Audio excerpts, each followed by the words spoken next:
আমাদের সমাবেশে উপস্থিত আছেন বাসদ কেন্দ্রীয় কমিটির সংগ্রামী সহকারী সাধারণ সম্পাদক, শ্রমিক কর্মচারী ঐক্য পরিষদের অন্যতম শীর্ষ নেতা, বামজোটের অন্যতম নেতা কমরেড রাজীবুজ্জামান রতন।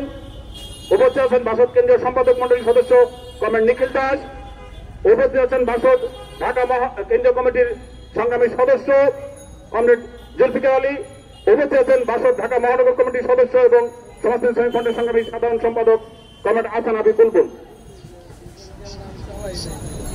সংগ্রামী বন্ধুগণ, এখন সংক্ষেপে বক্তব্য রাখার জন্য আহ্বান করছি বাংলাদেশের সমাজসেবী বাসদ কেন্দ্রীয় সম্পাদক মন্ডলীর সদস্য কমরেড নিখিল দাসকে। সংগ্রামী সাথী বন্ধুরা, আমাদের পার্টির উদ্যোগে আজকে এই জাতীয় প্রেস ক্লাবের সামনে আমরা সমবেত হয়েছি। আপনারা জানেন বর্তমান সরকার একটা ভয়াবহ দুঃশাসন চালাচ্ছে। এই দুঃশাসনে সে দুর্নীতি লুটপাটকারীদের মাধ্যমে পুরো দেশে দুর্নীতি ছড়িয়ে দিয়েছে।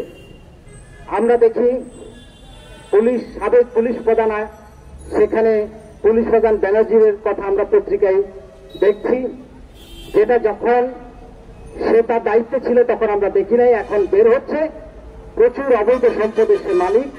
সুতরাং সে অবৈধ সম্পদের মালিক অবস্থায় সেটা হঠাৎ করে হয় নাই, এই অবৈধ সম্পদের মালিক তখনও সে ছিল। তাহলে তার মধ্যে দিয়ে সে শুদ্ধাচার সেখানে কিভাবে পায় এবং কিভাবে 5 বার সেই পুলিশের সর্বোচ্চ পদক পায় অথবা সেরা করদাতা হয়, সেই প্রশ্ন আমরা রাখতে চাই। আজকে তার অবৈধ সম্পদ নিয়ে কথা হচ্ছে, তাহলে তার এই অবৈধ সম্পদ সৃষ্টির পিছনে এই যে বর্তমান সরকার এবং তার সরকার প্রধান এবং তার সরকারের তার সরকার সেখানে দায় এড়াতে পারে না। আমরা জানি পুরো ব্যাংকগুলো ফাঁকা করে দিয়েছে।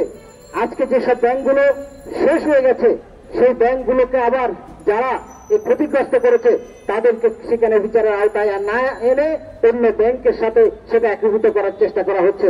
এইভাবে আমরা দেখি সামনে বাজেট, সে বাজেটে আবার কালো টাকা সাদা করার একটা পরিকল্পনা করা হচ্ছে। শুধু তাই এই দুর্নীতি লুটপাট সবকিছু মিলিয়ে পুরো দেশের পরিস্থিতি খুব খারাপ অবস্থায়। এর মধ্যে আবার ওয়াসা সেখানে 10% পানির দাম বাড়িয়েছে, মানুষের জীবন বিপর্যস্ত। এই অবস্থার মধ্যে দিয়ে আমরা বাসদের পক্ষ থেকে আমরা এই সরকার, এই অবৈধ সরকার এবং শশীবাদী সরকার, তার বিরুদ্ধে আমরা জনগণকে আহ্বান জানাই, আসুন আমরা লড়াই করি এবং এই দুর্নীতি লুটপাটকারীদের পাহারাদার এই সরকারকে ক্ষমতা থেকে হটাই।